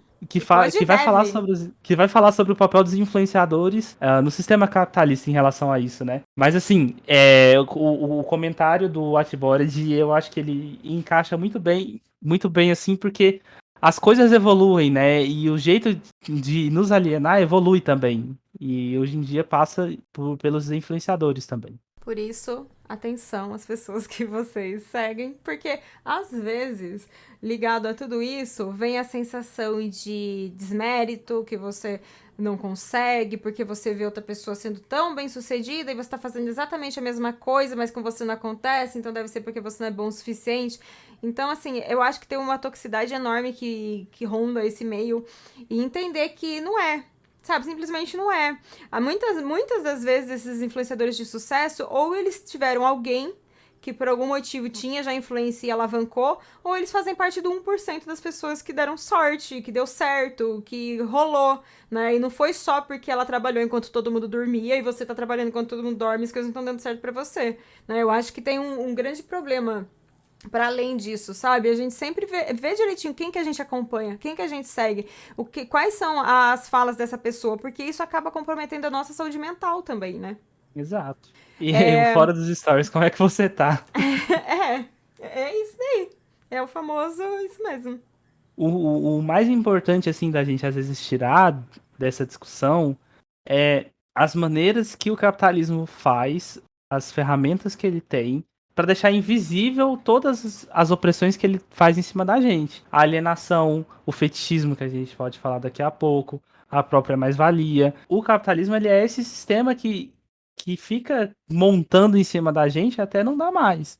Vai chegar uma hora que não vai dar mais, né? E é o momento que vai dar pra gente mudar tudo também. Mas isso aí a gente vai falar um pouquinho mais pra frente também. Eu ia falar, quer emendar, porque a gente já tá, né, 9h30 quase. É Quer verdade. emendar o fetichismo? É bom papo, né? É como disse, quem que disse ali? Mustache? Nossa, como é bom ser comunista, né? Quer emendar o fetichismo e seguir na sequência dessa crise, do que a gente vai finalizar, o bate-papo? Sim, Então vamos. o fetichismo, ele é mais ou menos como se fosse a alienação. Mas o fetichismo é sobre as coisas. É interessante a gente voltar no da onde veio a palavra fetichismo, porque a gente pensa de fetiche, a gente fica. Mas não é esse fetiche, gente. Fetiche vem da Gente. palavra feitiço, sabe? De tipo assim, e você transforma uma coisa em algo que ela não é. Você aplicou um feitiço nela. É nesse sentido que o Marx fala de fetiche. Quando ele fala de fetiche, quando a gente fala de fetiche da mercadoria, por exemplo, você meio que transforma a mercadoria em algo que ela não é. No caso, você, por exemplo, apaga a trajetória da mercadoria. O que é isso? Você tá vestido uma roupa da... Praga não é roupa, praga é bolsa, né? Uma roupa da Gucci. Gucci é bolsa também. Não, Uma Gucci bolsa... tem. Eu acho que tem Tem... roupa da Gucci. Tá, uma roupa da Gucci. Isso Aí mostra como você a gente é olha, pobre, né? você olha e você fala, tipo, nossa, esse tecido veio da onde? Isso aqui veio da onde? Você não sabe. Tipo assim, quem produziu, onde produziu, quais foram as condições que essa produção teve, você não sabe. Você só sabe que é da Gucci, você só sabe que é top, você só sabe que é caro. Você não sabe o preço realmente que foi produzido, porque se você soubesse, você não compraria. Porque o dinheiro que tem só por ser da Gucci é gigantesco. Mas o trajeto que a mercadoria teve, de onde ela chegou, de onde veio esse tecido, é apagado, a gente não sabe. E aí a relação que fica é como se a mercadoria tivesse relação entre ela mesmo. O que quer dizer isso? Porque o dinheiro, ele em teoria também é uma mercadoria, né? Mas ele é uma mercadoria como se fosse uma mercadoria de exemplo, sabe? Você usa ela para dar valor nas outras coisas. Então, tipo, pra gente, a mercadoria ela só tem relação com o dinheiro, não com a relação da onde ela veio, com o tecido onde ela veio e tudo mais. É como se que essas mercadorias elas tivessem alma e tal. E no fetichismo, o que acontece é esse feitiço, né? Esse é em relação à mercadoria, mas o nome do capítulo é fetichismo além da mercadoria, né? O fetichismo em si, eu vou falar a frase aqui, depois eu vou tentar explicar ela. Eu tava pausando pra ver se eu conseguia traduzir a frase, mas assim, o fetichismo explica a inversão entre o sujeito e o objeto executado pelo capital. O trabalho que cria valor, mas é dominado pelo capital e submetido à tirania dos meios de produção, que se apresentam como sujeitos. E os trabalhadores viram o objeto. E é isso que vira muito parte, que junta muito com o rolê da alienação, né? Porque você, no fetichismo, você coloca um feitiço que você inverte o valor das coisas. A pessoa, ela não passa a ser sujeito, ela não é produtor. Ela passa a ser o objeto, ela passa a depender da mercadoria, ela passa a viver pela mercadoria, né? E o Marx, ele realmente, ele elaborou esse conceito de fetichismo para desmascarar todos essas coisas mistificadoras que tem sobre todas as mercadorias. Quanto vale elas? Quanto realmente vale? Você sabe de onde ela veio? Ou você está comprando ela por causa de um valor que não existe, sabe? É mais ou menos isso. Eu queria só encomendar, foda, mas assim, juntar rapidinho, porque como a gente estava discutindo, a gente pulou a discussão sobre valor. Ah, Perfeito. e tipo assim, quando a gente fala sobre fetichismo, a gente tá falando sobre o valor das coisas. Valor é realmente o quanto ela vale. Não é nenhuma palavra, nenhum conceito obscuro, não. Valor é quanto a coisa vale, né? E a gente tem o valor de uso, que é o valor que para que aquela coisa serve, saca? Qual que é o valor de uso de uma banana? Pô, para comer, né? E esse é o valor de uso que ela tem. O valor de troca é o valor de quanto essa banana custa em dinheiros, em reais, né? Quanto a gente precisa para ter essa banana. E normalmente o valor de troca ele tá totalmente entrelaçado com o valor de uso. Porque assim, cara, se você precisa. Se a banana é uma comida e você precisa comer para sobreviver. E se ela tiver pouca, ela vai custar mais caro. E se ela tiver muito, ela vai custar mais barato. Mas ela vai custar sempre um preço fixo porque ela é uma coisa que a gente sempre vai precisar, porque a gente sempre vai comer. A gente sempre vai precisar de comida. E dentro desses valores, a gente tem o valor concreto e o valor abstrato. Eu vou só passar bem rapidinho, porque são esses conceitos que eu acho que são importantes. Sim, Uh, isso é bem interessante esse, gente. o valor concreto, que o Marx chama de a dimensão concreta do trabalho, é o trabalho que produz valor a algo. É tipo, produzir uma caneta. Essa caneta ela tem um valor de escrita. Ela tem um valor. Sei lá, R$ 2. É o valor da caneta. E essa é a dimensão concreta do trabalho. Quando o trabalho produz algo que tem valor de uso. Que serve para isso. Aí tem a dimensão abstrata do trabalho. E o que é a dimensão abstrata do trabalho? Isso eu acho legal. É um valor ficcional. É NFT, sabe? Porque, por exemplo, o valor abstrato do trabalho é a energia que você teve para fazer esse trabalho. Nossa, esquisito. Mas assim, por exemplo, você pintou um quadro. Você demorou 20 horas para pintar esse quadro. Um quadro bonito, de uma paisagem, não sei o que, não sei o que lá. Mas assim, tem valor de uso isso? Ah, o valor para ficar bonitinho na minha sala. Mas assim, qual que é o valor de uso desse quadro? Em teoria, nenhum. Quando o Marx fala de valor ficcional, ele fala que é um valor que ele é definido e ele é estipulado pela sociedade. A gente pode pegar o exemplo do Van Gogh. Quando o Van Gogh fez os quadros dele, valia nada. O cara, tipo, quase tava morrendo de fome, pobre pra cacete. E hoje em dia, os quadros do Van Gogh são caros pra caramba. Mas por que eles são caros? Por quê? Porque foi o Van Gogh que fez. Mas tá, e aí? Mas assim, quem fez o valor ser tão caro foi a sociedade. Tipo assim, qual que é o valor de uso da pintura do Van Gogh? O que eu preciso dela pra sobreviver? Teoria nada, é muito bonita, deixaria a sala muito bonita, assim, né? Mas assim, você não precisa desse trabalho pra você sobreviver. Então o valor que o trabalho abstrato tem é o valor que a sociedade faz pra ele. E também por isso que é muito difícil, às vezes, os artistas colocarem valor no trabalho deles. Porque o valor do trabalho dos artistas, ele é meio que um trabalho abstrato. Porque ele é a energia que você está fazendo para gastar algo, mas o tempo que você usou para gastar algo não necessariamente é o valor dele. Porque às vezes a gente tem assim, quanto maior o tempo de produção da mercadoria, mais ela vale. Porque por mais processos ela passou e tal. E isso, na maioria das vezes, é o certo.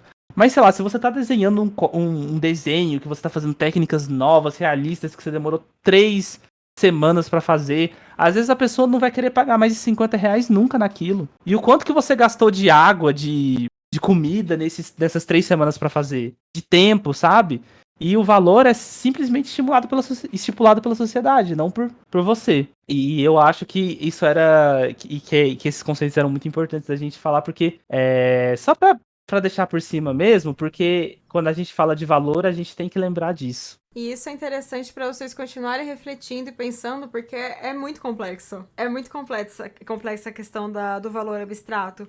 Porque é o valor do. Muitas vezes a gente vai comparar, né? Um artista com outro, o tempo que aquela pessoa usou para fazer o mesmo que aquele, mas a relevância que aquele tem também tem uma caminhada diferente. Enfim, é muita coisa, né? Que cabe dentro desse abstrato, né? É meio difícil de refletir. É muito Sim, interessante. e só pra fechar sobre fetichismo, a relação do fetiche é o seguinte, é um feitiço, né? Que nesse feitiço, o capital, ele vira produtor de valor e o trabalho, ele vira o consumidor.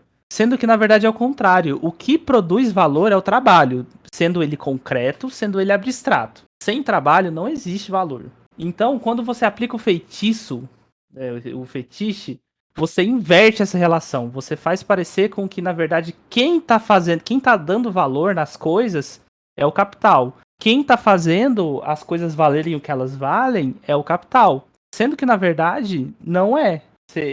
Deveria ser. Na verdade, é o trabalho, né? Mas assim, o fetichismo ele faz isso. Ele coloca na sua cabeça que o capital virou o produtor do valor, sendo que é o contrário. E o Uhum. trabalho ele passa a ser um objeto, sendo que ele tinha que ser sujeito, porque sem trabalho não tem nada, saca? E será que eu posso colocar aqui aquela questão que eu falei assim, muito, às vezes muito, mais uma daquelas coisas, é boba, não quero perguntar, porque é uma coisa muito boba, mas eu já vi, eu tava conversando com o Kiro antes aqui sobre isso, muita gente usando de uma forma errada e acaba sendo simplista e não comporta, sabe, as discussões. Quando a pessoa vê capital só como dinheiro. O capital ele é dinheiro também. Mas assim, tem aquele negócio que a gente tava falando de as palavras elas têm vários significados, né? O capital Uhum. ele pode ser o dinheiro, ele também é uma grande quantidade de dinheiro junta. Tem o capitalista, que é o dono do capital, entre aspas, tem o sistema que a gente está vindo, que é o capitalismo. Mas o capital, ele meio que é como se a gente colocasse uma imagem de como se Ele, o dinheiro fosse uma pessoa, como se o como se dinheiro fosse ele um ser. Uhum. Ele, Ah, assim, tipo, pode ser ele ser ele também o meio de produção. Ou sim, não. Sim. sim, ó, o que o Mustache falou, capital e preço seriam sinônimos? Não. Preço é sinônimo de valor. Valor é o que uma coisa vale. Valor é o que a gente tá acostumado a saber de valor. Capital é, tipo assim, se a gente, eu sempre gosto de colocar capital e dinheiro como sinônimos, porque me facilita muito. Não são, mas Então, facilita. depois eu vou dar um exemplo que eu te dei antes do porquê que eu toquei nesse assunto. Porque eu acho que facilita, mas pra quem não tá dentro do assunto, a pessoa que não tem o mínimo, assim, de conhecimento sobre, assimila muito diretamente, sabe? Sim, quem é que a LK falou? Capital é a estrutura. A estrutura que a gente vive, assim. Por, Que estrutura a sociedade. Porque o Então. exemplo. Vai falar, depois eu dou. Pode Não, falar, não, pode pode falar. falar o Não, não, exemplo, pode pode. falar o exemplo. Não, só pra facilitar pra vocês. Por que, que eu cheguei nessa discussão com o Kino mais cedo? Porque tem uma pessoa que, em algum momento da conversa comigo, usou o seguinte, assim, o seguinte termo. Ah, eu recebi meu capital, agora eu tô poupando o meu capital. Só que ele usou isso pra fazer um sinônimo a receber meu salário. Sabe? É o meu dinheiro, tá no banco, não tô podendo gastar. Peraí, gente, só um minutinho, porque terminou a bateria do meu fone. Eu não vou ouvir você, o Kino. Pera só um minutinho, Kino. Não responde, eu quero estar aqui. F ideia. Acho que eu subestimei o tempo do bate-papo, acabou até a bateria do meu fone. Mas é isso, sabe? Eu acho que eu já vi pessoas usando dessa forma e eu acho que dá muito ruim, sabe? Usar assim, dessa maneira. É que nem a KLK falou, não é somente o dinheiro. O capital ele vai muito além, ele é a estrutura que é a lógica da sociedade. Tipo. É difícil explicar, eu também não sou. É que nem eu tava falando com a Deia. Eu estudo marxismo tem um tempinho. Só que eu sempre tive muito medo de ir para Marx. Porque o Marx ele é muito. Às vezes é muito complexo, é muito denso, né? E quando eu tava lendo esse livro do Grespan, muitas vezes foi a primeira leitura que eu tive de certos termos. Então assim, às vezes é realmente difícil a gente explicar, explicar as coisas assim. Tem coisa que eu também não sei. Não, mas eu acho que assim, só pra... Não vamos... Também porque a gente teria que ler um livro pra isso, voltado pra esse assunto. Mas eu acho que basicamente é só pra deixar aqui pro meio de reflexão de vocês e até de própria pesquisa de vocês, é que não é necessariamente sinônimo pra ser usado em qualquer contexto. Porque se você usar, tipo essa pessoa que usou, o meu capital, tipo, eu recebi meu capital, parece que banaliza, sabe? E acaba dificultando mais o entendimento. Porque, se todo mundo tem capital, então todo mundo é capitalista. Sabe? Eu acho que se a gente usar dessa forma, acaba cometendo um grande equívoco que pode piorar, sabe? A situação da percepção mesmo. Bom, se eu tenho capital, então eu sou capitalista. E não, a gente É, sabe que a gente não é capitalista porque recebe salário. é aquele tweet do Monark, né? Você é capitalista? Sim, eu produzo vídeos, né? É, É entende? Então, aquela assim, eu coisa acho lá. que é simplificar demais uma coisa que precisa ser conversado com mais propriedade, né? Quando essa pessoa olhou pra mim e falou assim, recebi meu capital, na minha cabeça veio assim, então ele herdou um meio de produção, então é isso, sabe? Mas eu acho que é isso. A Déia queria muito falar isso também, gente, porque era um shade que ela queria dar em uma pessoa. Então, assim, esse exemplo foi muito bem-vindo. É porque, gente, às vezes, sabe, a gente tem conversa com uma pessoa liberal e a pessoa usa dessa forma, sabe? E a pessoa se apropria de uma coisa que ela não é, ela não tem. Então, essa pessoa em questão, que é muito liberal, que é totalmente o coach que fala que se você trabalhar enquanto os outros dormem, você vai conseguir, a pessoa usa dessa forma. E veja, pra quem não tem nenhum conceito, não tem nenhuma instrução sobre, né, ela vai, tipo, automaticamente ela associa, porque se a pessoa fala, eu recebi o meu capital dizendo, fazendo menção ao salário, a pessoa logo pensa que ela também é capitalista. Sabe? Então ela é aquela pessoa que vai falar assim: eu sou capitalista porque eu gosto de comprar minhas coisinhas. Sabe? Daí a gente vai girando até cair no socialista de iPhone. Sabe? Então eu acho que é uma coisa que desencadeia um problema maior, sabe? Depois de comunicação. E acaba dando margem, sabe? Pra essas pessoas mal intencionadas usarem isso pra persuadir as pessoas que realmente não têm essa, sabe? Essa base pra fazer uma reflexão paralela. Sim, eu tava conversando também, daí com a Kelly K agora no privado, e ela me lembrou, quando ela fala que o capital é a estrutura da sociedade, ela falou, tem um negócio de estrutura e sobreestrutura, superestrutura, lembra? Aí eu fiquei, meu Deus do céu, é muito... A gente entrar em toda uma discussão pra explicar o que é capital certinho. Porque a gente começa falando simples, a gente vai aumentando, a gente vai aprofundando, aprofundando, aprofundando. Esse negócio de estrutura e superestrutura é o rolê de, tipo, a gente tá na estrutura da sociedade, e existe que é o capital, e existe a superestrutura, que é a ideologia, que rege a estrutura. Tipo, em teoria seria isso.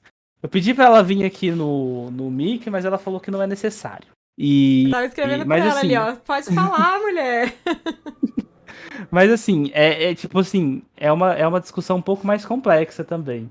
Porque a gente acha que às vezes é tudo, dinheiro, não é dinheiro, mas às vezes é mais também. É só pra dar aquele, sabe? Aquele assim, olha, gente, se interessou por esse assunto? Bora, pesquisa, encaminha aí, sabe? É o que a gente falou desde lá do começo. Não tem como uma pessoa saber tudo, abordar tudo, estudar tudo. Precisa de tempo pra isso, precisa, né, de várias questões aí. Inclusive, né, se a gente não precisasse trabalhar tanto pra se sustentar, talvez a gente conseguisse ler tudo que a gente quer, pesquisar tudo que a gente quer. Mas não é assim que funciona. Então é só, tipo, pra dar um norte mesmo, porque às vezes eu acho que às vezes esse erro é cometido e acaba dando margem para pessoas mal intencionadas, sabe? Usarem isso para criar aí toda uma outra visão da coisa, sabe? Deturpar tudo mais. Vamos seguir pro fim, chegando lá na crise, o caminho Sim. aí.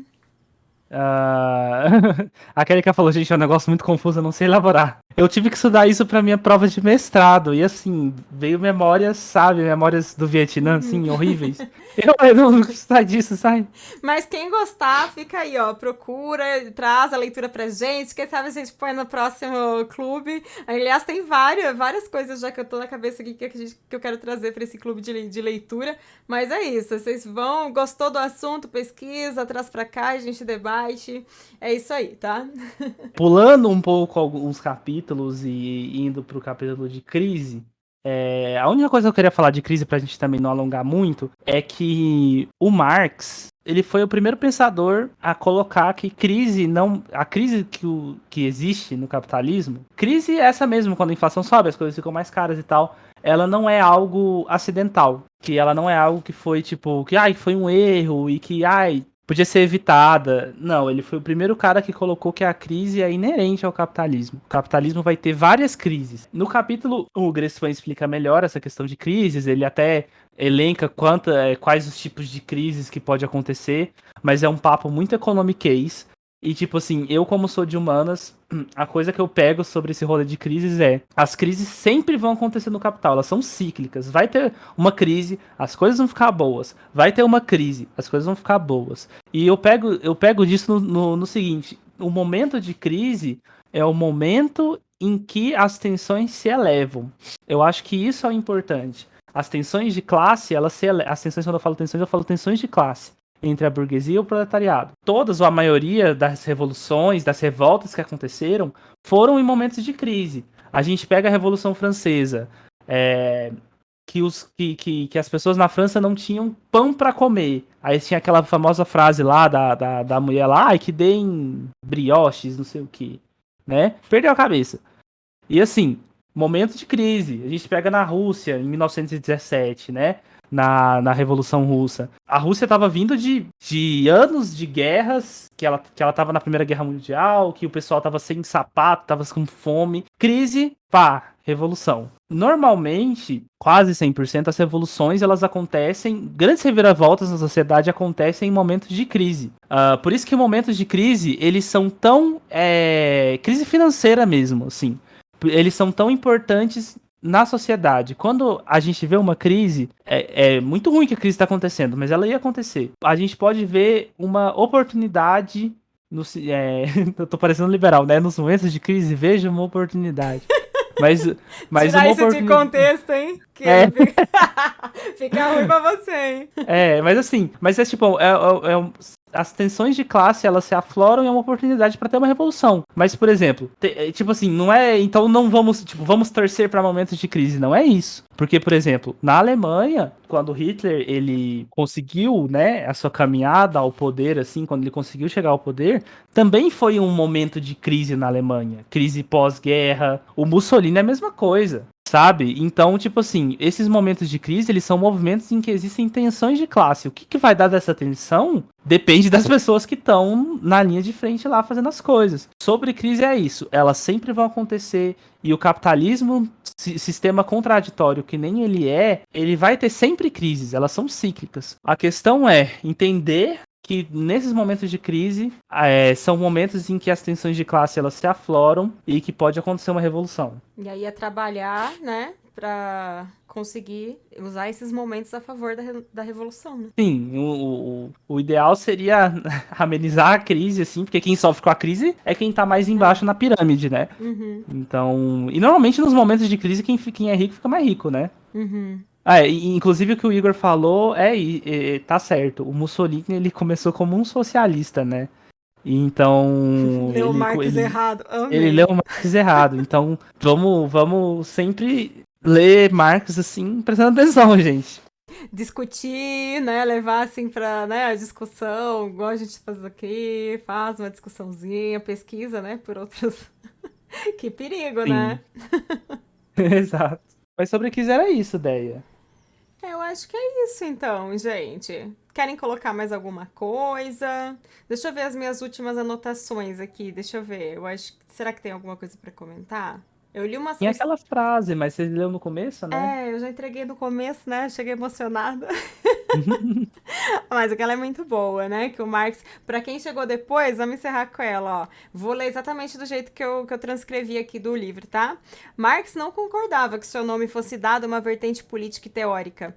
No final da vida, irritava-se com o termo marxista. Marx expressou claramente essa posição, declarou: o certo é que eu mesmo não sou marxista. Marx não era discípulo de si mesmo, não era obrigado, não por deveres de coerência, a manter uma opinião que depois considerasse errada ou ignorar aspectos da realidade que não se enquadrassem no que ele já havia dito e escrito. Era autor de seu pensamento, cuja força advém justamente do fato de nunca estar acabado, cristalizado, enrijecido, adequada ao mundo contraditório e mutante. A obra teórica e prática de Marx possui plasticidade que a mantém viva, a despeito de ter sua morte tantas vezes decretada. Eu acho que o Crespan encerra esse livro. Puta que pariu, sabe? Assim, eu adorei. Eu fiquei assim, meu Deus, amei. Sabe? Cadelei muito. É isso, ele. É muito legal estudar Marx, assim, você ler e você entender mais as coisas. E assim, e nesse finalzinho a gente pode colocar aqui. Para você estudar o Marx, você precisa sempre voltar na vida dele. Você tem que entender o que aconteceu na vida dele. Pra você estudar o marxismo, você tem que entender o que aconteceu na vida dele.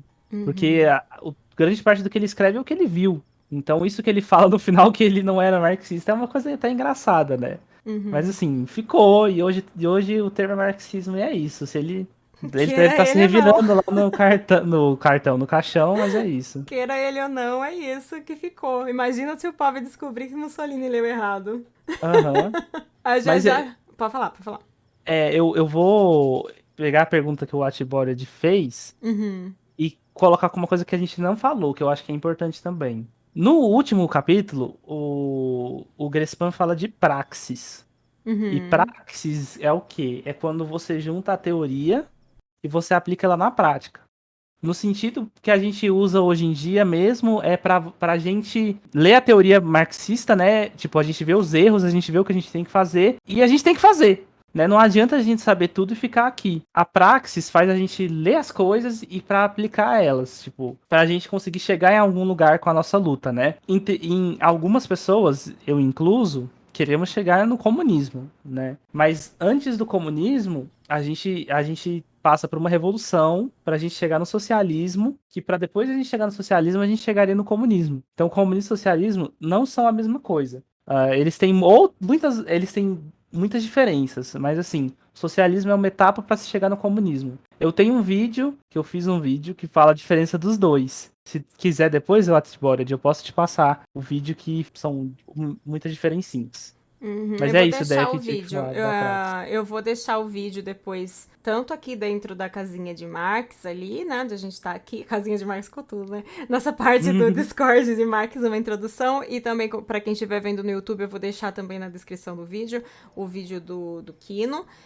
A gente falou um pouquinho disso também no outro bate-papo, no da Sabrina Sim. Fernandes. Então, se alguém quiser também recapitular, tá lá também no YouTube, vou deixar aqui também. Pera, que mais? Acho que é isso. Tem um pouco de vergonha desse vídeo, mas assim, tá aí, né? Não, tá aí. É porque a gente tem mania de assistir as coisas que a gente fez no passado e achar que, né? Eu sou assim, Aham, sabe? Fico assim, será? Mas certeza que é isso, né? Às vezes a gente estudou tanto pra fazer o vídeo, passa um ano, a gente fica meio assim, né? Com o vídeo. aham, exatamente. Mas é isso, gente. Ficou alguma coisa, gente? Querem comentar alguma coisa pra gente se despedir? Tem 5 minutos, hein? Que a gente nunca consegue acabar antes das 10, né? Não são perguntas burras, Whiteboard. A gente falou isso antes de você chegar. Não existe perguntas burras, tá? A gente às vezes tem vergonha de perguntar e acaba não se aprofundando no tema, não pesquisando, porque a gente tem vergonha de fazer uma pergunta que a gente considera burra ou básica, mas ninguém nasceu sabendo, sabe? Quem sabe é porque já estudou e já também se perguntou um dia. Por isso que a pessoa resolveu estudar entendeu? Não existe pessoa burra, não tem isso. Para com isso. Pergunta tudo que você quiser, que se, né? Se a gente souber, a gente ajuda. Senão a gente deixa aí para indicar uma leitura, um vídeo que a gente consiga ter uma resposta. Exato, assina embaixo. Vamos estar pensando essas perguntas que ajudam a gente a evoluir. Exato, porque essa pergunta é que a gente já tem o vídeo, a gente já falou aqui da outra vez. Mas eu acho que para quem tá começando a se politizar, é a pergunta de 1 milhão. Sabe, o comunismo versus socialismo. É a pergunta de 1 milhão para a grande maioria. Uhum. Até pra você saber rebater muito o que as pessoas falam sobre, tipo, as pessoas falam mal, sabe? Você fala, mas você sabe que são diferentes? Né? Assim, qual que é a diferença? Uma vez eu tava falando alguma coisa no chat, eu falei, eu só vou responder se você me disser. Escreve aí, qual que é a diferença do comunismo versus socialismo? Sabe? Porque a pessoa não sabe. Se você me responder, eu continuo o bate-papo. Se não, sabe? Porque às vezes a pessoa quer vir, sabe, com alguma teoria idiota por cima de você, a pessoa não sabe o básico. Sim, eu vou responder a pergunta da Babi, ideia, que eu acho ela legal. Tá. Então, Babi, tipo assim, mudança no dia a dia, a gente pode fazer mudanças individuais, né, nossas, sobre consumir as coisas, a gente ser mais atento, não tipo, não comprem iPhone, mas assim, dá uma olhada saber o que você tá comprando, por exemplo, tipo, você tá comprando uma Gucci, você tá sabendo que ele não vale aquilo tudo que você tá comprando. Ou, por exemplo, tem essas pequenas mudanças individuais que a gente pode fazer, né, mas também tem as mudanças individuais, elas meio que não levam a muito lugar, porque eu sozinho não vou fazer muita coisa. A gente tem que se pautar muito na mudança coletiva. E porque no coletivo a gente faz muito mais. Então, assim, a dica que eu tenho, que eu dei na outra conversa também, que eu vou dar nessa, é tipo, se organizem, procurem partidos socialistas, comunistas, procurem organizações, procurem coletivos, procurem pessoas na sua quadra que estão se organizadas, porque quando vocês estão juntos, vocês são mais fortes, sabe? Dá pra ter uma organização, dá pra ter uma mobilização, dá pra ter você aprende mais, sabe? Você ensina mais. Então, o que a gente tem que fazer mesmo pra gente, se a gente quiser uma mudança, se a gente colocar o mais básico, é se organizar, sabe? E, tipo assim, não necessariamente precisa ser do jeito que um ou que outro acha. Tipo, só se organizem. Eu E. acho. Pode falar, depois eu complemento. Não, pode Perdão. falar, eu ia mudar de pergunta, mas pode Eu ir, velho. ia só complementar que eu acho importante a gente também saber identificar quem é o nosso inimigo. Eu vou colocar o que aconteceu, é que é muita coisa pra eu entrar agora, mas assim, superficialmente. Depois também posso deixar linkado um vídeo que eu falei disso, o que não tava no dia que eu falei disso. Quando a gente não identifica quem que é o nosso inimigo e a gente acaba jogando uma coisa em cima de outra pessoa que só porque ela tá usando o que o capitalismo tem e oferecendo pra ela. Ai, peraí, deixa eu me embananei. Deixa eu começar de novo, gente. A questão toda é por causa que eu levantei isso, é do papo que a gente tem tendo muito na live por causa do jogo da J.K. Rowling. E quando as pessoas resolveram cancelar pessoas que estão usando o jogo de uma pessoa que vai ganhar royalties ali pelo jogo, que é transfóbica, entre outras coisas, né? Então a gente, trabalhador, eu, por exemplo, tô usando deste jogo para ter uma melhoria aí, ter uma divulgação maior do meu trabalho, porque essa é a ferramenta que o capitalismo me dá.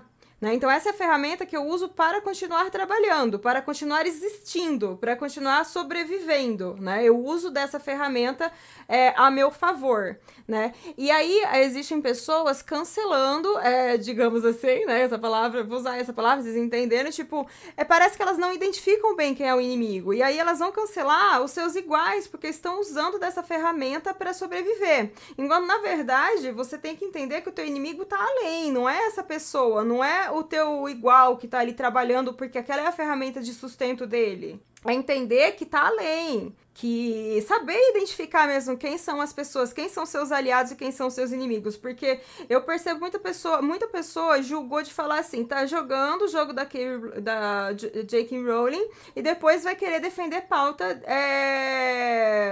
sobre trans, né? Enfim, sobre gênero e tudo mais. Só que eu tô todo dia na internet, por exemplo, defendendo, né? Pautando questões de gênero, de raça, né? Papos assim como esse de agora. E aí, tipo, ser colocada como inimigo porque eu joguei um jogo que vai manter o sustento da minha casa, a minha subsistência, sabe? Para que eu continue falando para vocês e fazendo, por exemplo, essas rodas de bate-papo igual tá acontecendo hoje, sabe? Eu acho que tem que ter uma percepção de quem é quem que muita gente não tem. É o que a Erika falou, né? A gente não pode. Muitas vezes a gente não pode escolher o que a gente tem que fazer para sobreviver. E essa questão também, que eu já falei muito, sabe? Tipo, pô, jogar ou não um jogo não é só o que você pode fazer pela comunidade LGBTQIA+, sabe? Você pode fazer muitas outras coisas. Uhum, Você pode fazer ações diárias, você pode entrar em coletivos, ajudar as pessoas e ouvir essas pessoas, dar palco para essas pessoas também. uhum. Então, assim, jogar ou não jogar um jogo, eu acho que é meio. meio irrelevante, assim, sabe? Tipo, Uhum. você pode fazer muitas outras Exato. coisas, E sabe? a partir disso também a gente levanta debates como a gente levantou, a gente escuta as pessoas, como foi no caso da nossa comunidade, que tem 3 pessoas trans e elas falaram sobre isso, cada uma com a sua percepção, sabe? Então é importante usar dessas ferramentas para se falar sobre isso, né? Porque a gente precisa falar dessas coisas, não adianta a gente fazer um abafamento, sabe? Eu vejo muito isso relacionado à pauta racial também. Quando um branco comete um ato de racismo, parece que todo mundo pega e fala assim: não vamos dar palco, vamos encobrir. Só que as próprias pessoas pretas e negras que estão envolvidas, elas querem falar sobre isso, porque é dali que elas partem o ponto de resistência e de vir à tona. Então, assim, eu penso muito que esse comportamento de abafar, de não dar palco, entre aspas, é um comportamento normalmente que favorece o opressor e não o oprimido. Porque o oprimido é oprimido porque ele não tem espaço de fala. Exato. É uma discussão muito chata essa de Harry Potter, Uhum. sabe? Ah, eu particularmente não gosto da saga e tal, acho fraca mesmo. Uhum. Nossa, minha voz quase foi pro saco agora. Será que é o feitiço? Praga da mulher. Fica aí. Uhum. Mas é uma coisa que tá cultural, saca? Uhum. Nas pessoas. Tipo, tanto de gente que viveu, que é adolescência, que o primeiro livro foi o Harry Potter, que a primeira saga foi o Harry Potter. Então, pô, principalmente nesse Bookistan. Uhum. Então, assim, pô, é um assunto muito delicado falar de Uhum. Harry Potter assim nesses momentos, Mas eu sabe? acho que Tipo, nem é só, sabe? Eu acho que a gente pode pegar esse exemplo, mas aplicar várias outras coisas, sabe? Assim, que as pessoas, em vez de ela observar pelo. Ela identificar mesmo quem que é o problema, sabe? Porque se você for levar isso a ferro e fogo dessa forma, você. Ah, não vou consumir este produto porque quem gerou esse produto é uma pessoa conservadora, transfóbica. E, gente, a maioria dos produtos que vocês estão consumindo, elas partem dessas pessoas. Porque são elas que, né, que detêm esse capital, né? Esse meio de produção. Normalmente são as pessoas conservadoras, são as pessoas que querem manter o status quo. Então, assim, se a gente for partir desse aspecto, a gente vai parar de consumir, então. Então a gente vai aderir ao famoso comunista na idade do Homem das Cavernas, né? Que não vai ter nada. mas assim, a gente tem que sempre colocar também que quando a gente tem a opção, a gente preza Aham, por não sim. fazer. Não, com certeza. Mas É eu porque. acho que mexe Aham. muito com quem, tipo, quem tem a opção versus quem usa disso para o seu meio de sustento, sabe? Independente do que eu dei o exemplo do jogo, mas independente de qualquer outra plataforma que precise ser usada, sabe? É tipo, quando é esse rolê de questão de sobrevivência, é outra história. Por Uhum, exemplo, tem designers trabalharam para fazer, por exemplo, a identidade visual de um candidato do PSL. Esse uhum, designer não necessariamente votou no PSL, uhum, mas ele precisava fazer porque ele precisava sobreviver. uhum. Outra coisa é eu ir lá e falar, pô, que design bonito, hein? Vou votar em você. Sendo que eu tenho a escolha Assim, de não fazer. sim, E, com tipo, e eu certeza. acho, e eu acho isso de Harry Potter, pô. Eu não. Eu sou do clube, tipo assim. Tem aquela imagenzinha anti-Harry Potter Uhum, Literally Club, read another book, né? Leia outro uhum, livro. Então, sim. tipo assim, eu tô da opção de, tipo, cara, não vou jogar, não vou comprar o jogo, não vou comprar a saga, não vou ler o livro. Mas assim, eu tô tendo essa opção, sabe? Eu não Uhum, tô. Minha live não vai. Eu não vou jogar Hogwarts Legacy na live, sabe? uhum, Tipo, não é a minha sobrevivência. E se eu eventualmente fosse jogar, eu ia fazer igual você fez, que tipo, a gente falar o tempo todo, uhum, usar o disclaimerzinho. Então, assim, minha opinião sobre Harry Potter é essa, mas uma coisa que não pode negar, que a gente não pode negar, é que o Harry Potter ele tá intrínseco em muitas comunidades assim de leitores, porque foi a leitura de uma geração, né? uhum, sim. É o maior best-seller de todos os tempos. Harry Ah, Potter. é o segundo maior livro de ficção, logo atrás da Bíblia, sabe? Aí agora Uhum. outras pessoas, o resto do mundo me odeia, né? Porque antes os Harry Potter, os Potterheads me odiavam, agora os, Não, os cristãos também. mas assim. Tudo esse assunto foi porque eu acho que a gente tem que prestar mais atenção em identificar as pessoas, sabe? De fato, antes de comprar um inimigo ali, sabe? Identificar quem de fato são as pessoas que não fazem parte de quem tá com você, sabe? No dia a dia. Uhum. Porque senão a gente acaba julgando de forma leviana, sabe? A gente afasta, na verdade, quem tá do mesmo lado da gente, sabe? Em vez da gente se tornar mais forte, a gente quebra, né? Sim. Mas é isso, gente. Durmam com o Kino que odeia Harry Potter, tá? Eu também não gosto muito, não, pra ser sincera, tá? E só pra fazer o final pra vocês entenderem, quando eu falo, pra mim teve relevância. Tanto teve que hoje eu recebi o feedback da Twitch que eu fiquei entre as 20 streamers mulheres que jogam, mas que mais tiveram visibilidade na semana. Porque eu Olha. joguei Hogwarts. E eu tive esse feedback porque eu tenho uma pessoa dentro da Twitch que é minha amiga, então ela me conta, sabe? E então fez diferença pra mim. Então, assim, é sobre isso, sabe? Sobre o que eu precisei disso porque isso é minha sobrevivência. Porque se eu não conseguir continuar alavancando o meu trabalho, eu não posso estar aqui continuando com esses papos com vocês. Mais alguma consideração? Que a gente vai se despedir, porque já é 10h10 da noite. Eu acho que só responder uma pergunta do Watchboard lá atrás, que o comunismo nunca existiu. Ele precisa ser um negócio internacional. Todo mundo precisa ser para acontecer. Mas assim, respondido por mim é isso. Pode fazer o encerramento aí, ideia. Gente, então acabamos por hoje. Muito obrigada a todo mundo que apareceu, ficou ouvindo o bate-papo, todo mundo que interagiu, conversou no chat.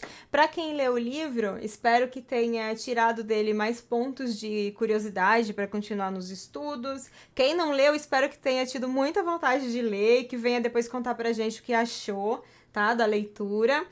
Eu quero agradecer o Kino por mais uma vez ter topado, vir aqui, o tempo dele. Gente, tempo, né? Infelizmente, tempo é dinheiro, não tem como desvincular as coisas. E a gente tá sempre na correria do trabalho, então o Kino pegou o tempo dele pra vir aqui conversar com a gente. Então fica meu agradecimento mais uma vez. KLK também, que sempre tá aqui junto, sempre também contribuindo com muita coisa importante e interessante. Inclusive, eu espero a participação sua, viu, KLK? Quando a gente chegar nos livros que você indicou, tá? Porque tem 2 que você indicou que eu tô querendo pôr, viu? Eu quero a gata participando aqui. Você não vai escapar, não. E, gente, por favor, tá? Se vocês não seguem o Kino, acho que todo mundo aqui segue, mas acompanhem o trabalho dele, também importantíssimo, tá, gente? Eu acho que é o meu maior aliado aqui no meu crescimento de estudo mesmo do tema, que tudo que envolve esse tema mais político é meu maior aliado. Então, obrigada, amigo, de verdade. A ideia eu que agradeço tanto as palavras quanto também a oportunidade de vir, porque tem muita gente que faz isso, tem muita gente que fala, né? Mas aí você me escolheu também, eu acho muito legal, eu gosto muito dessa oportunidade, eu trato ela com muito carinho, assim, sabe? Com muita atenção. E eu gosto muito de fazer também essas discussões. E eu acho também muito nobre você querer trazer esse tipo de perspectiva para sua comunidade. Isso é uma coisa que eu sempre falo, sabe? Fazer com que não só você, mas como as pessoas que te assistem comecem a enxergar o mundo de uma maneira diferente é muito legal. E a gente vai conseguir, amigo, você vai ver. A gente vai crescer muito nisso aqui, a gente vai alcançar muitas outras bolhas e a gente vai fazer, sabe, continuar esse projeto bonitinho, porque eu quero o pessoal lendo, estudando, sabe? Eu não quero o pessoal pegando qualquer coisa de qualquer lugar. Peguei o tweet ali do Ciclano e é isso, entendeu? É importante ler, gente. É muito importante. Até, inclusive, ler de várias vertentes diferentes para você desenvolver, de novo, batendo nessa tecla. Gente, é importantíssimo desenvolver a criticidade e o seu pensamento crítico. E olha, eu espero que seja sucesso. E aí eu vou estar, né, eu e o Kino, vamos seguir aí nessa, né? Enquanto der, né, amigo? Porque eu sei que também começa o mestrado agora, tempo mais Sim, corrido. É isso, na parceria a gente vai encaixando do jeito que der. Se não der, a gente continua na luta como a gente pode. Tá bom? sim, beleza. Boa noite, gente. Muito obrigada. Olha lá o canal do Kino ali, ó. Já faz tudo como sempre. Obrigada, gatinha, também por ajudar sempre na moderação aqui. Tá, inclusive, até aqui a Pob vem moderar o chat. Obrigada, viu, já pelo carinho. Obrigada a todo mundo que contribuiu hoje, tá bom, gente? Boa noite. Mua! Até mais, gente. Amanhã, 9 horas, já tô aí de novo.